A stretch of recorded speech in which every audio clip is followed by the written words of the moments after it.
Back to our top story now. Massachusetts Senator Elizabeth Warren adding her name to the growing list of Democrats running for president in 2020.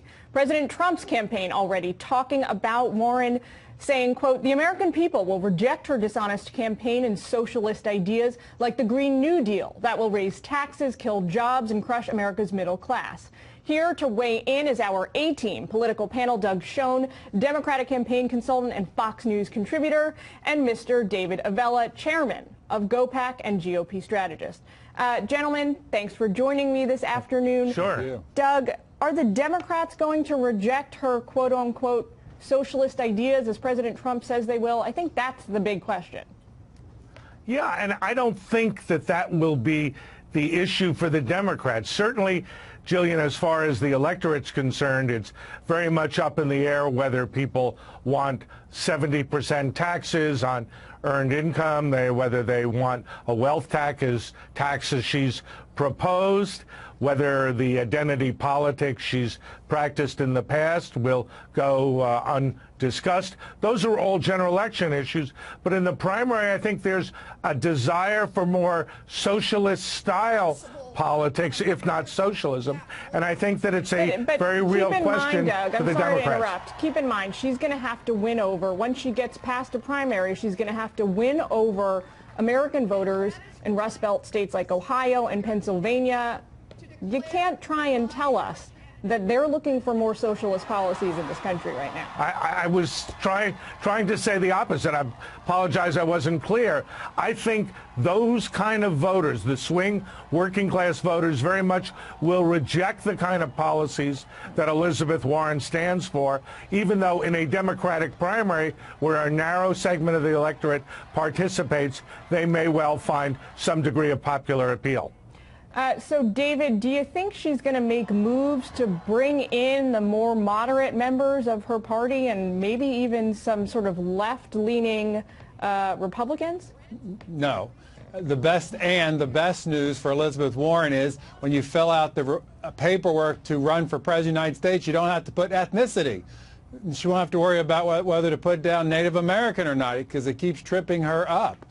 Elizabeth Warren isn't going to make it to the finish line, or let alone the starting line. You look at these early presidential candidates, she's not raising as much money, and yes, she's getting a lot of attention, but there's plenty of Kentucky Derby favorites who never even run the race, and Elizabeth Warren's going to be one of these that doesn't even run the race. When you look at states like California that has moved up their primary, Kamala Harris becomes a much bigger contender if the polls are correct that Democrats want someone who they think can win. California is a far bigger factor than a state like potentially now New Hampshire is going to be. You know, if Kamala Harris or Amy Klobuchar can get an early victory in Iowa and South Carolina, it propels them well past Elizabeth Warren. Doug, what did you make of her message in her announcement a little while ago? It seems to me that when you're going to launch a campaign, you can either go with aspirational or you can go with enough is enough, which is what she did. Right. I think her message is enough is enough. We've got to go hard left.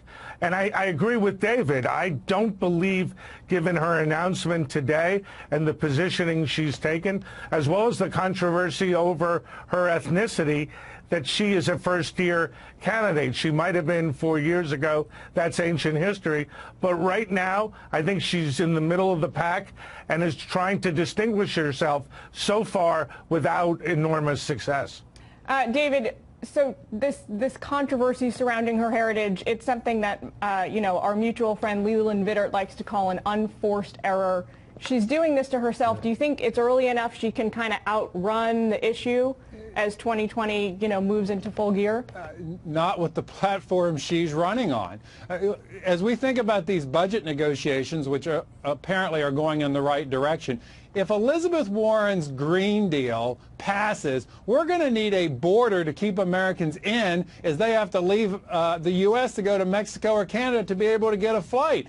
If you want to work in the fossil fuel industry, coal, you're going to have to leave America to get a job. This Green Deal would be disastrous for the U.S. economy, and this now is one of her platforms in running for president. It makes her not credible. We have 5 seconds. Doug, I want you to tell me if the Green Deal is a motivator here for Democrats or whether it's kind of a lasso around their necks.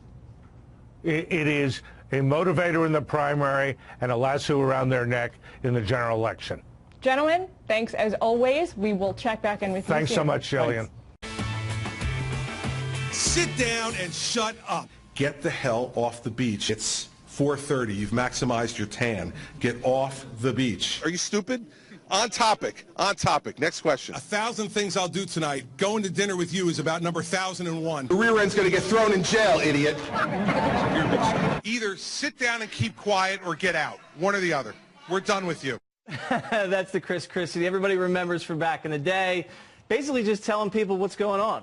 In 2016, the governor ran for president, and now, 3 years later, he's the author of the new book, Let Me Finish, detailing his rise in New Jersey politics and his insight into the Trump presidency. Chris Christie joins me now. Governor, I used to get drunk with my friends and watch you on YouTube just lay people out. I'm glad I was entertainment when you were drunk. That's good. Well, you're my entertainment now. I love your show. Well, thank you very much. You have great taste. Now, unlike a lot of the other people that interviewed you, I actually read this thing. I know, and I'm going to be able to tell right away. I tell the people who didn't read it. Well, I skipped the New Jersey part. I went straight to the 2016 campaign. Okay. All right, I confess. Now, in the campaign, you really went after Marco Rubio hard. I did. You actually, a very famous moment of the campaign was when you got him so flummoxed he started repeating himself in the New Hampshire debate. Let's roll that and then talk about it. But I would add this. Let's dispel with this fiction that Barack Obama doesn't know what he's doing. He knows exactly what he's doing. He is trying to change this country. He wants America to become more like the rest of the world. We don't want to be like the rest of the world. We want to be the United States of America. You see, everybody, I want the people at home to think about this. That's what Washington, D.C. does. The drive-by shot at the beginning with incorrect and incomplete information, and then the memorized 25-second speech that is exactly what his advisors gave him. And the crowd loved it, and then I think he repeated the same line about 3 more times. 3 more times. Yeah. Now, do you guys talk after that? You guys are friends? Yes. Yeah, we're fine. You know, listen, in fact, after Marco had his debate for his Senate seat then that he ran for re-election for, he called me the next day, and he said, by the way, thank you. And I said, well, why? And he said, I did great in my debate last night, and all I was thinking about was what you did to me in February, and I'm never going to let anybody do that to me again. So you warmed him up. We did. I think that Marco understood. We were competing with each other. We were in direct competition with each other in New Hampshire, and I did what I thought I needed to do. And you got some big endorsements in New Hampshire, and your poll numbers really started to rise, and you were really the attack dog for a lot of that primary campaign. Then you dropped out, endorsed Donald Trump. Tell us about the endorsement. You went down to Texas? Yeah, we went to Fort Worth. I flew down there the night he was having a debate in Houston. I met him in Fort Worth, and we did the endorsement. And I remember we kept it so quiet, no leaks, that when we walked into that room that you're showing on the air right now, a reporter saw me walk in the room with Trump and said, oh, my God. They were stunned. But here's what I knew. I knew he was going to be the nominee. Because you endorsed him before almost anybody else Before did. anybody. Before Jeff Sessions. Yes, before anybody. I endorsed him. He was my friend for 15 years at that point, but also I had campaigned against him. I knew he was going to be the Republican nominee, and my job, as I saw it, was to endorse him and to go in there and make him the best candidate he could be, because we did not want Hillary Clinton to be president of the United States. Right. So then you're a big part of the campaign at that point, moving on to the fall, and the Access Hollywood tape drops. Yep. What went through your mind when Access Hollywood drops? Oh, listen, I think we were all stunned and worried and concerned. But one of the things I said to the then candidate at the time was, he said, is it over? And I said to him, no, because you're running against the single worst presidential candidate in my lifetime. So we got time to recover, but we got to do this the right way. And he went into that debate that Sunday night, and he dealt with the issue, and he really, really performed well in that debate. And that, plus Jim Comey's little letter, I think turned momentum, and now we have Donald Trump as president. That's right. Now, so there's some controversy about you in that second debate. There's people in the campaign that say Chris Christie had the opportunity to fly on the jet with the team and go to that debate in Houston, and you decided that morning maybe not to go, and people thought that was a little disloyal. Yeah. Well, listen, that's Steve Bannon, who just making stuff up, telling me if either you're on the plane or you're off the team. It's typical Steve drama that was completely made up. I made it really clear. I called that morning and said, listen, I'm the only elected official here, and you haven't yet answered these questions. And if I go there, they're going to be all over me to answer these questions. I want you to answer them first. Same reason I didn't go on Sunday morning shows that Sunday before the debate. And President knew full well I wasn't going. And that night, after the debate was over, 10 minutes after it was over, he called me and he said, I won the debate because of you. You're the best campaign debate prepper I've ever seen. We still run debate prep for debate number 3. So this whole idea that I was off the team, I was there, and then on election night, I was in his apartment with he and Melania and Barron and the rest of the family watching election returns. So another Steve Bannon fiction. Okay, and that was a great night, that election night. It was an amazing night. Amazing, historic. No one comeback. thought it, Jesse. No one thought it was going to happen when the exit polls came in at 5:30, showing Hillary Clinton was going to win 350 electoral votes. Believe me, down the street at Trump Tower, there was a lot of consternation. But it made it only better when those returns came in and it went our way. And he was one very happy man that night. You were in the running for, I believe it was Attorney General and maybe another cabinet position.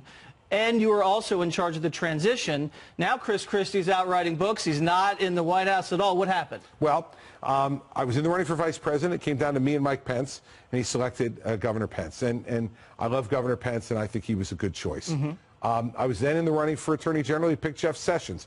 But imagine if Chris Christie had been AG. There would be no Bob Mueller. No. If Chris Christie was AG. Wow. That you can be sure of. And on the transition stuff, 2 days after the election, as I write in the book, Steve Bannon called me in and fired me as chairman of the transition. And when I knew it wasn't his doing, and I said to him, whose decision was this? I thought perhaps it was the president-elect's, and I wanted to talk to him directly. And he finally said to me, no, as he referred to him, he said it was the kid, referring to Jared Kushner. And he said, it's the kid. He's been taking an axe to your head ever since I got here with the boss, ancient bitterness. And so, you know, this goes back to, as I detail in the book, the time in 2004 when I prosecuted Jared's father. Yeah, I'd be pretty mad too. Well, you know, I'm sure you would be at the time, but then 12 years later, Jesse, once you knew that your father had committed those crimes, that your father had pled guilty, not been found guilty, admitted to the crimes, what else was I supposed to do as a prosecutor? Turn my head and walk away? I understand. I took an oath. And so, you know, in the end, also, we're supposed to be serving the president. Right. And by throwing me out and throwing the entire 6 months of transition work out, the president's still attempting to recover from that with a lot of empty desks and a lot of people who got picked for jobs like Mike Flynn and Tom Price and others who had no business being there and served the president poorly. Well, that would have been a lot of fun having you as AG, telling people to sit down and shut up in the press corps. That would have been something. You know what would have happened too, Jesse. That's right. All right, Governor, thank you very much. Thanks for having me on. Appreciate it.